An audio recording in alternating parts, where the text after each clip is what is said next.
नमस्कार दोस्तों, मैं हूं लवकुश और स्वागत है आपका हमारे चैनल पर, जहां ये हम सुनाते हैं भारत के गांवों से जुड़ी रहस्यमयी और डरावनी कहानियां। अगर आपको ऐसी कहानियां पसंद हैं तो चैनल को सब्सक्राइब ज़रूर करें। तो चलिए शुरू करते हैं आज की कहानी।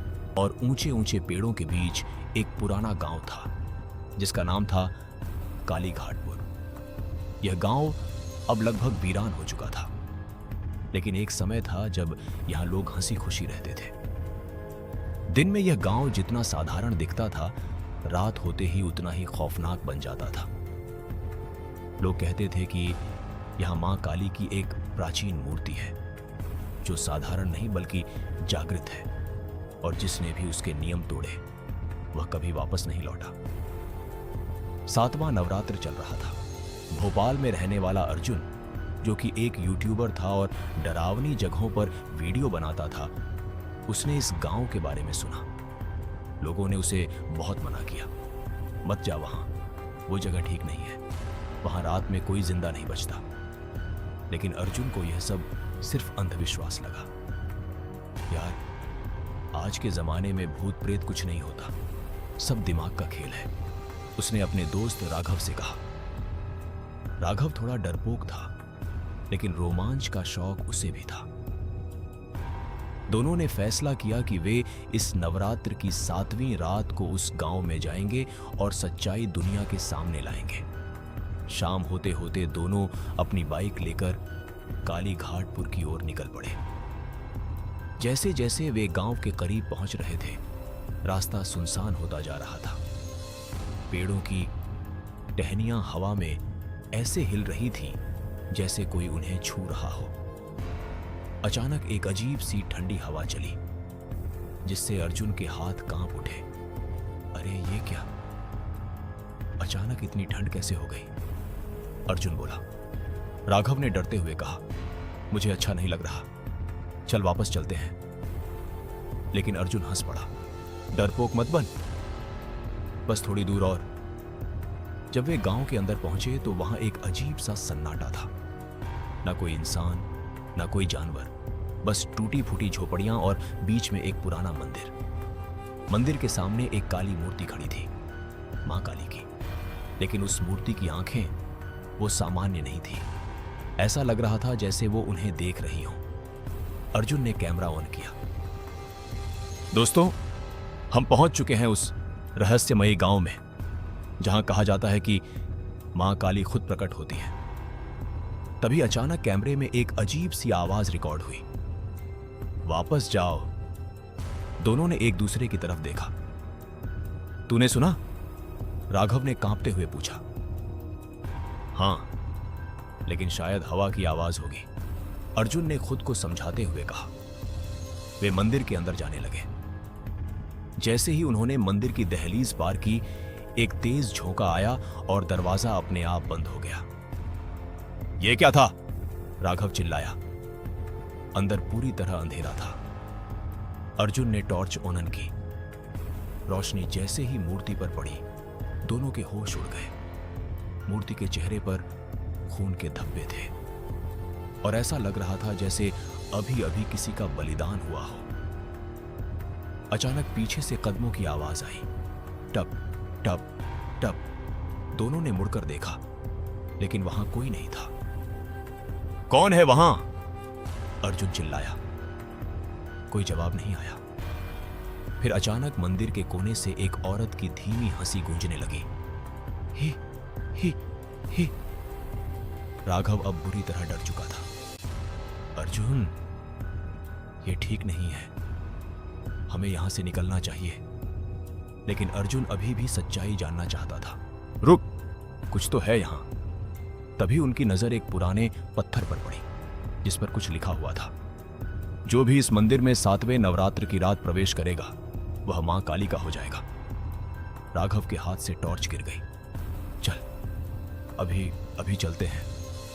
लेकिन तभी दरवाजा अपने आप खुल गया और बाहर से काली धुंध अंदर आने लगी।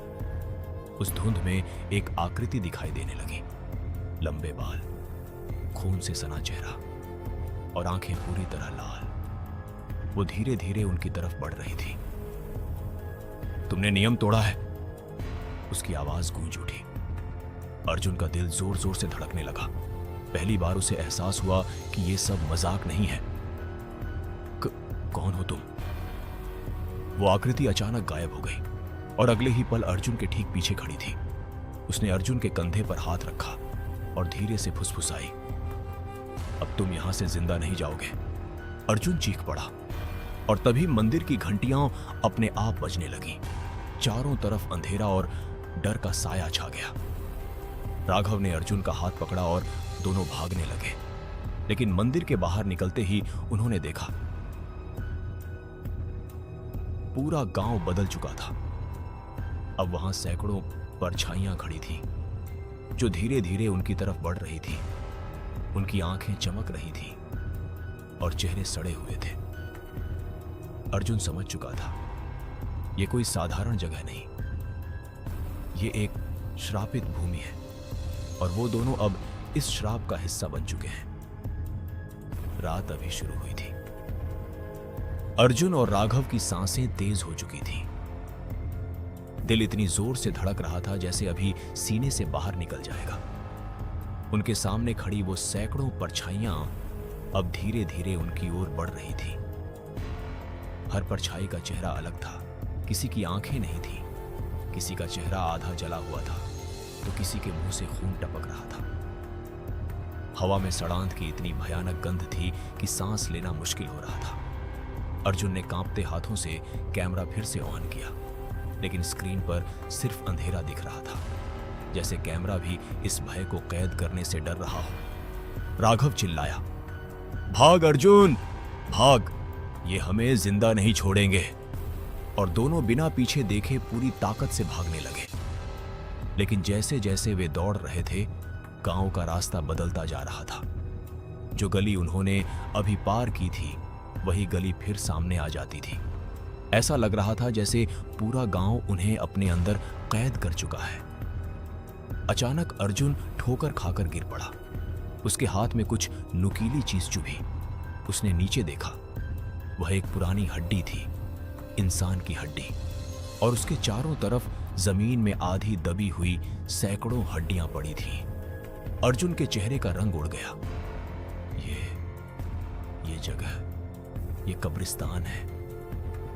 राघव ने उसे उठाने की कोशिश की, लेकिन तभी पीछे से एक ठंडी आवाज आई, भागकर कहां जाओगे? दोनों ने मुड़कर देखा। वही काली धुंध फिर से उनके पीछे खड़ी थी। इस बार वो आकृति और भी साफ नजर आ रही थी। वो एक औरत थी, लेकिन इंसान नहीं। उसके लंबे बाल जमीन तक घसीट रहे थे। चेहरा खून से सना हुआ था और उसकी जीभ बाहर लटक रही थी। उसकी आंखें इतनी लाल थीं कि जैसे उनमें आग जल रही हो। अर्जुन का शरीर जैसे जम गया। राघव ने हिम्मत जुटाकर कहा, हमें जाने दो, हमने कुछ नहीं किया। वो औरत धीरे धीरे हंसने लगी। ही, तुमने मां का अपमान किया है और यहां आने की सजा मौत है। अचानक उसके हाथ लंबे हो गए और वो बिजली की तेजी से अर्जुन की तरफ बढ़ी। अर्जुन ने खुद को बचाने की कोशिश की, लेकिन वो जमीन पर गिर पड़ा। तभी अचानक मंदिर की दिशा से तेज घंटियों की आवाज आई। वो औरत एकदम रुक गई। उसका चेहरा अचानक गुस्से से भर गया। मां बुला रही हैं।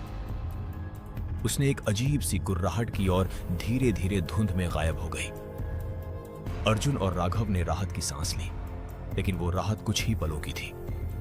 तभी जमीन हिलने लगी, जैसे भूकंप आ रहा हो।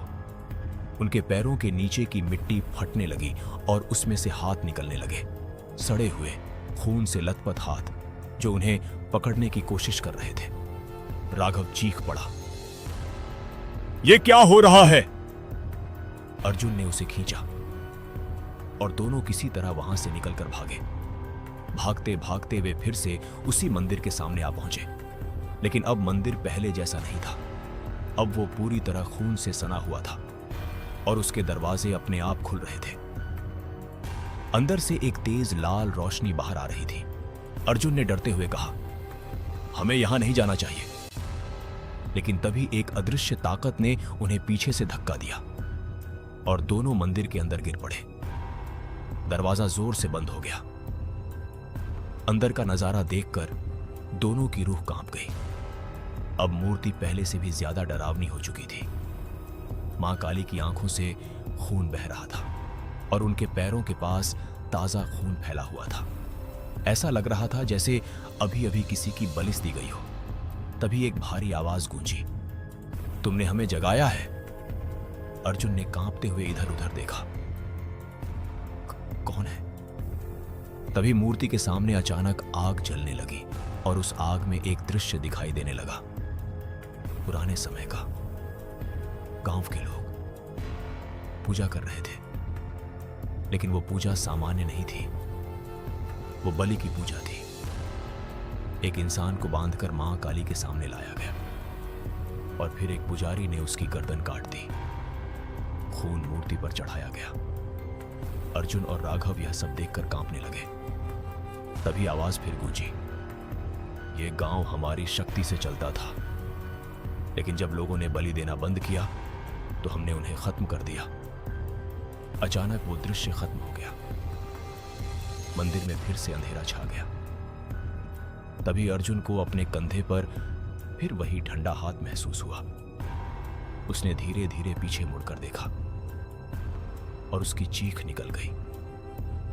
वही औरत, लेकिन इस बार उसका चेहरा और भी भयानक था। उसकी आंखों से खून बह रहा था और उसके मुंह में इंसानी मांस के टुकड़े थे। अब तुम्हारी बारी है, उसने कहा। राघव पीछे हटते हुए दीवार से टकरा गया। अर्जुन ने उसे बचाने की कोशिश की, लेकिन तभी मंदिर की दीवारों से खून बहने लगा और चारों तरफ से वही परछाइयां अंदर घुसने लगी। अब बचने का कोई रास्ता नहीं था। अर्जुन को समझ आ गया, यह कोई साधारण भूत नहीं, यह खुद मां काली की श्रापित शक्ति है और अब वे दोनों इस शक्ति के अगले शिकार बनने वाले हैं।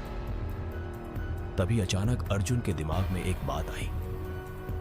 वो पत्थर पर लिखा हुआ वाक्य, जो 7वें नवरात्र में आएगा वो मां का हो जाएगा। अर्जुन ने डरते हुए कहा, अगर ये मां की जगह है तो शायद इन्हें पूजा चाहिए, ना कि डर। उसने कांपते हुए हाथ जोड़ लिए। मां, हमें माफ कर दो, हमसे गलती हो गई। कुछ पल के लिए सब कुछ शांत हो गया।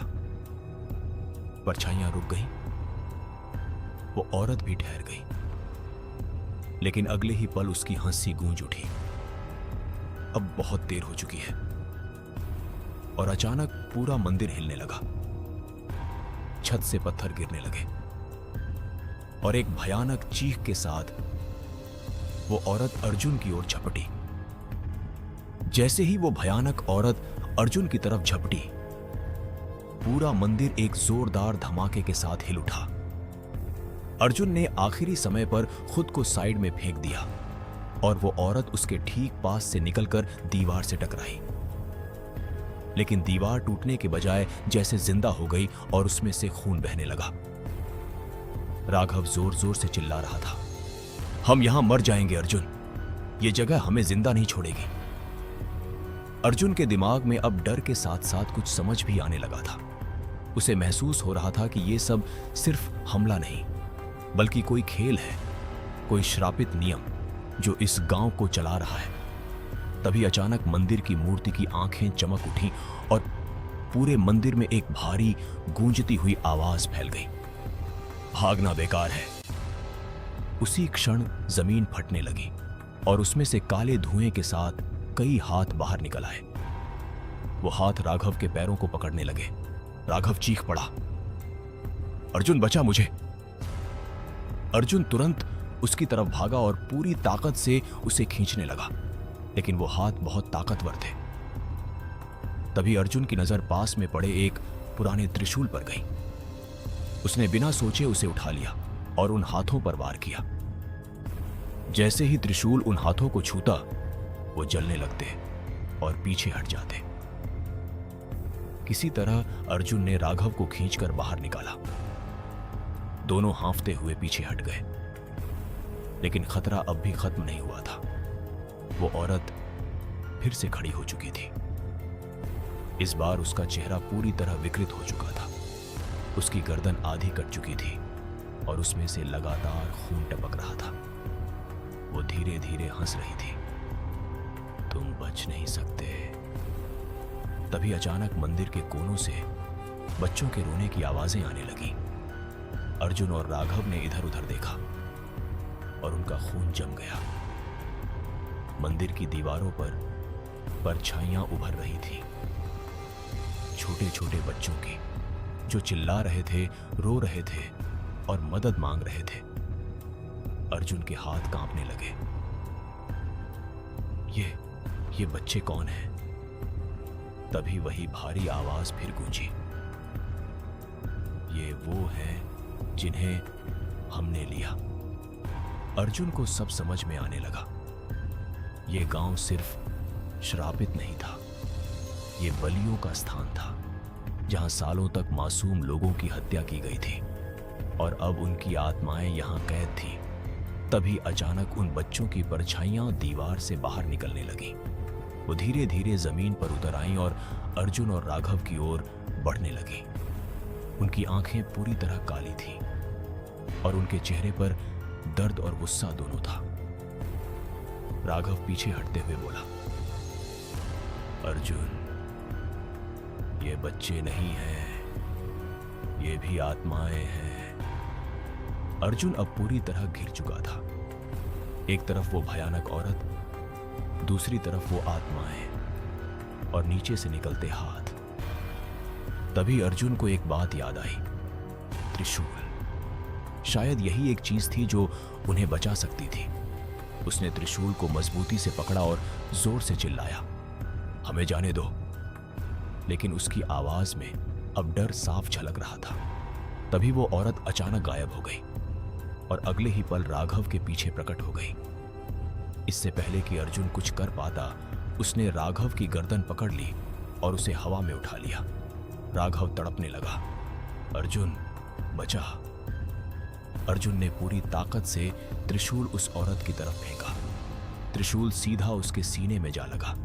एक भयानक चीख पूरे मंदिर में गूंज उठी। वो औरत जमीन पर गिर गई और उसका शरीर जलने लगा। लेकिन जैसे ही अर्जुन को लगा कि वो खत्म हो गई, उसका शरीर धुएं में बदल गया और फिर से हवा में घुल गया। अचानक मंदिर में सन्नाटा छा गया। सारे हाथ, सारी परछाइयां सब गायब हो गए।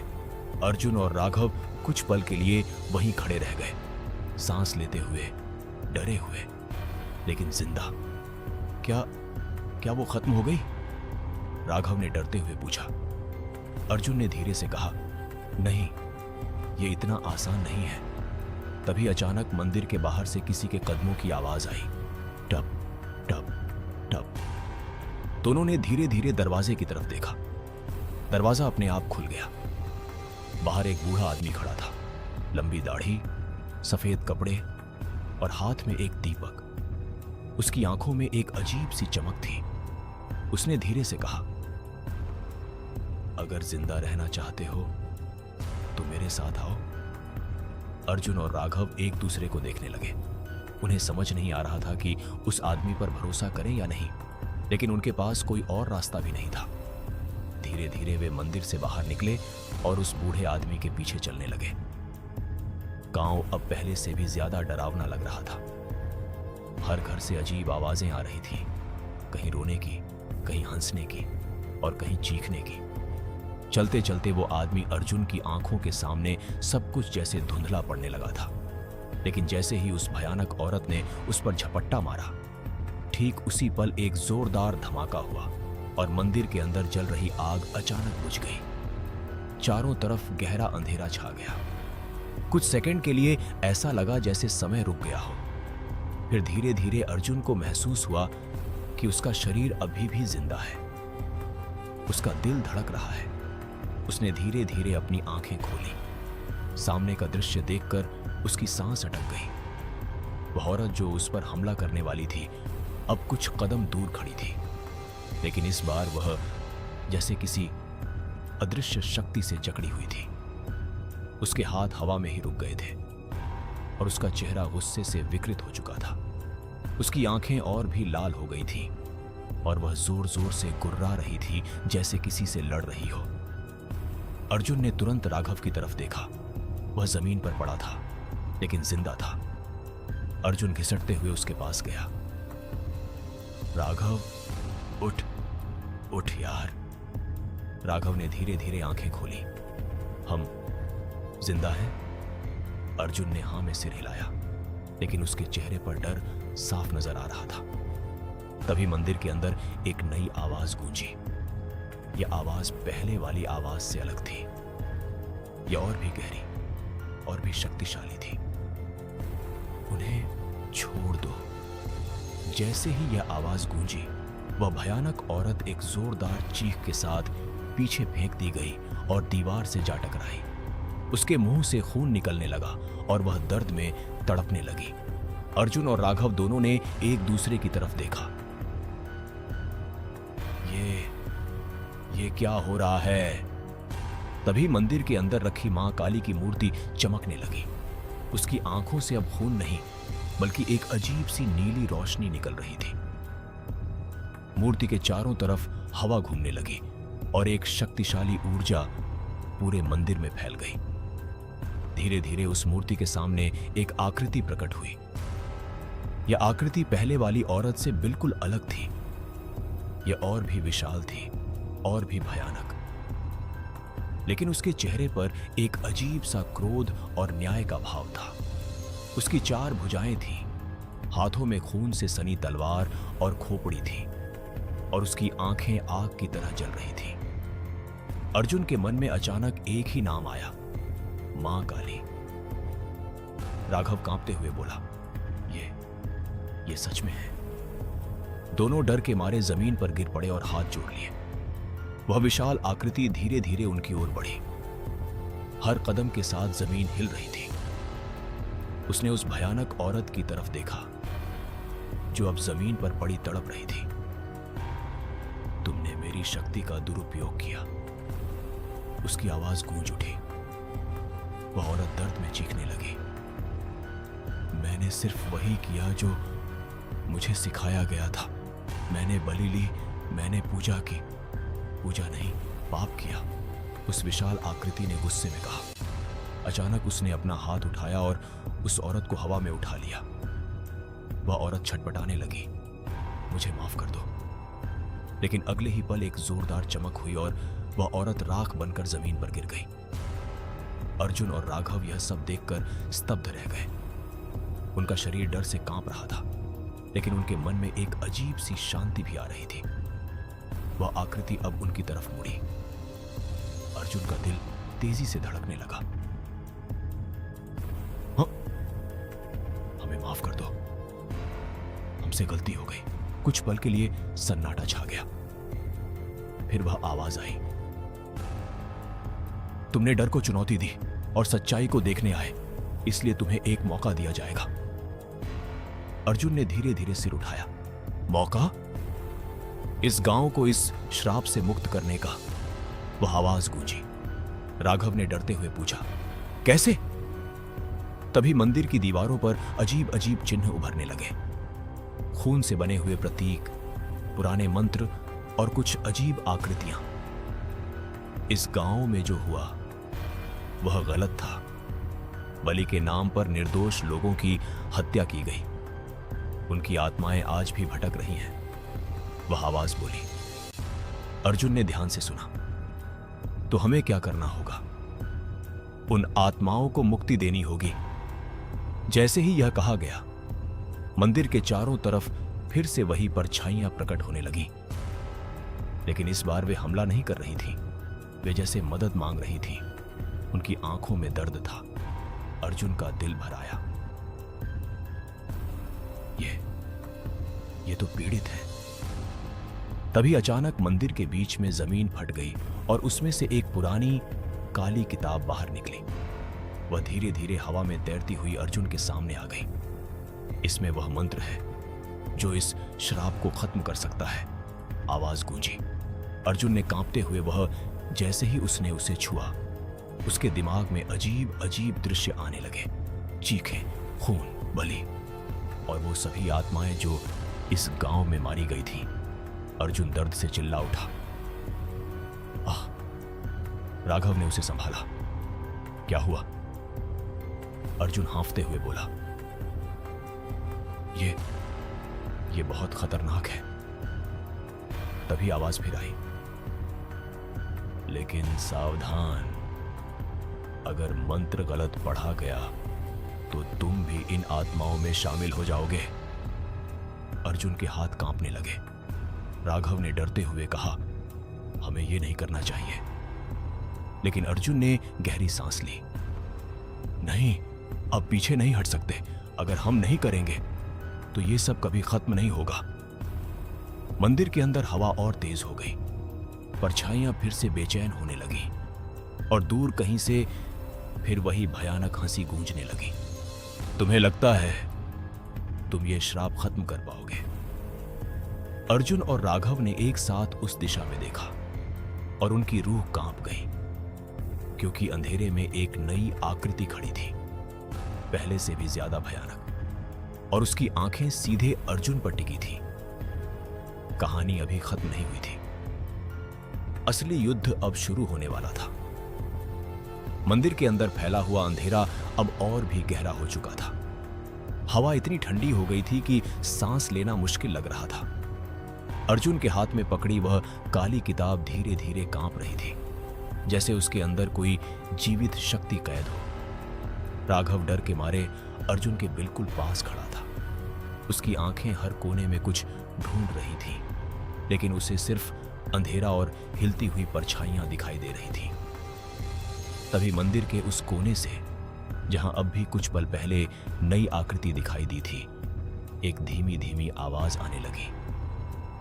तुम लोग समझते हो कि इस श्राप को खत्म कर दोगे? आवाज इतनी गहरी थी कि जैसे जमीन के अंदर से आ रही हो। अर्जुन ने कांपते हुए उस दिशा में देखा और उसका दिल एक पल के लिए रुक गया। अंधेरे में खड़ी वह आकृति अब धीरे धीरे बाहर आ रही थी। जैसे जैसे वह सामने आई, उसका भयानक रूप साफ दिखाई देने लगा। वह एक आदमी था, लेकिन इंसान नहीं। उसका शरीर आधा जला हुआ था, हड्डियां बाहर झांक रही थीं और उसकी आंखों में सिर्फ आग थी। उसके गले में हड्डियों की माला थी और हाथ में एक खून से सना हुआ खंजर।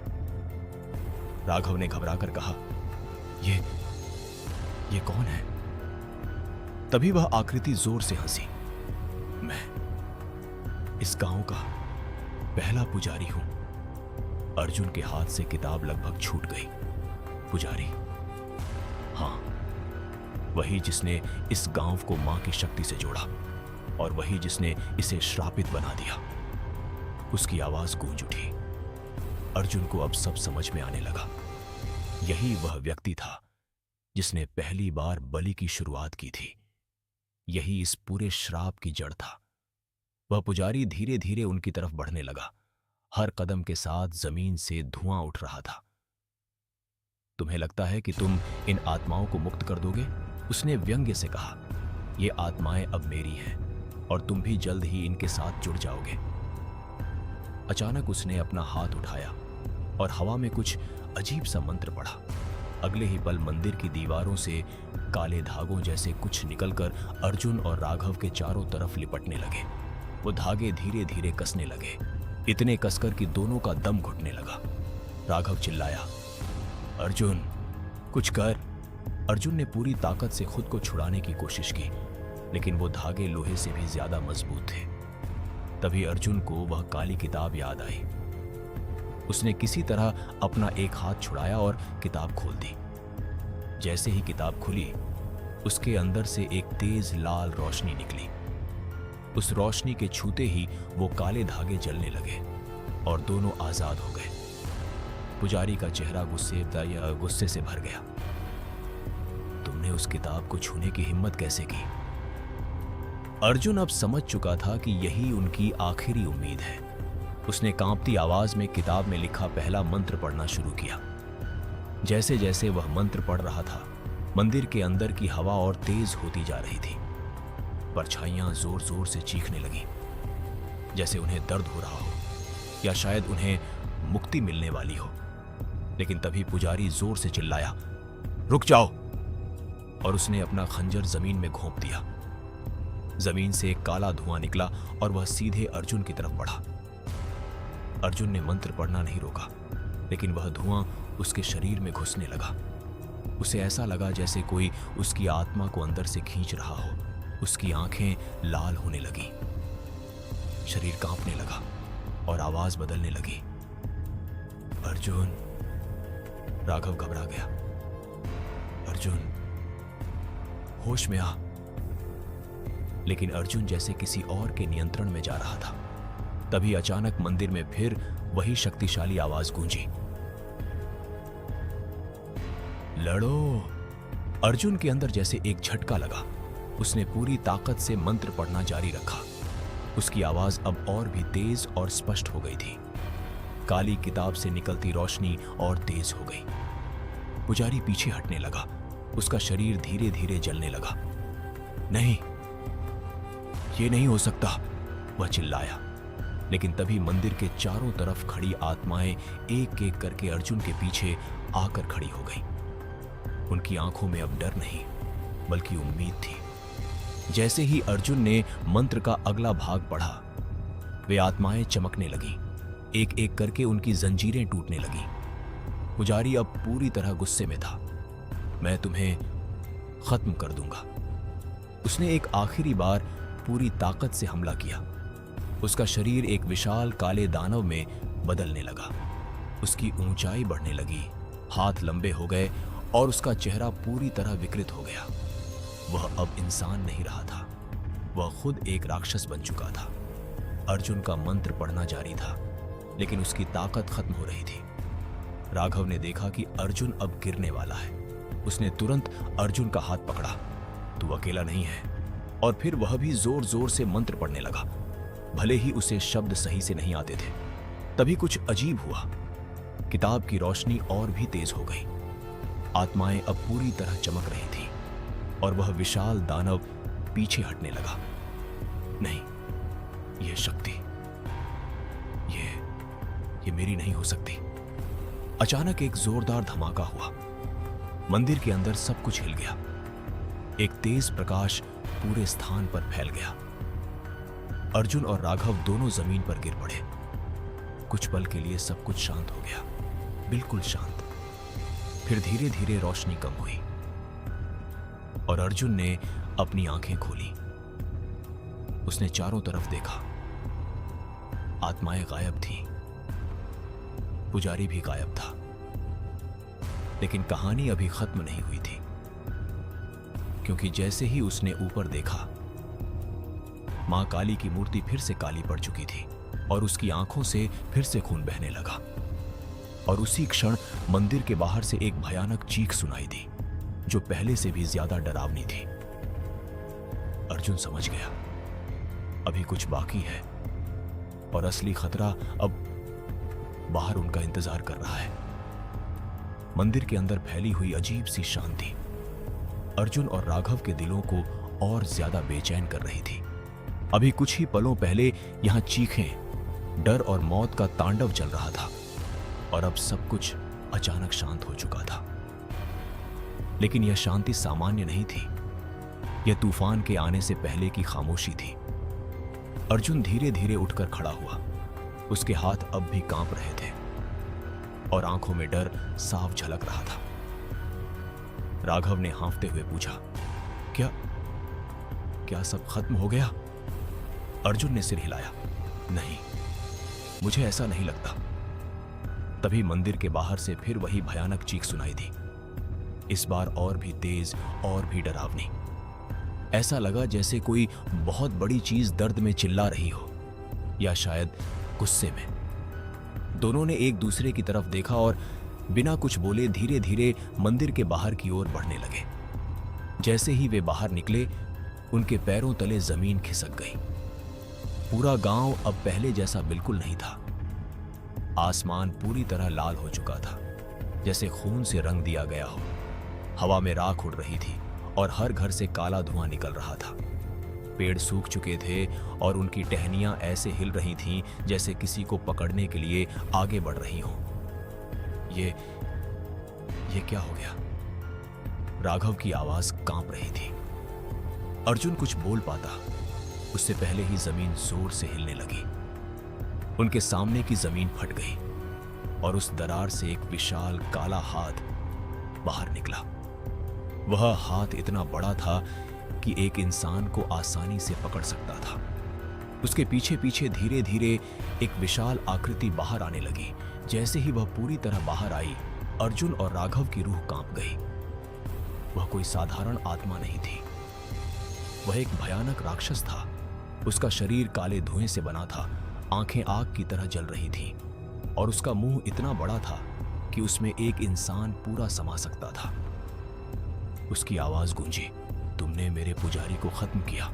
अर्जुन समझ गया, यह उस पुजारी की असली शक्ति थी, उसका असली रूप, जो अब पूरी तरह जाग चुका था।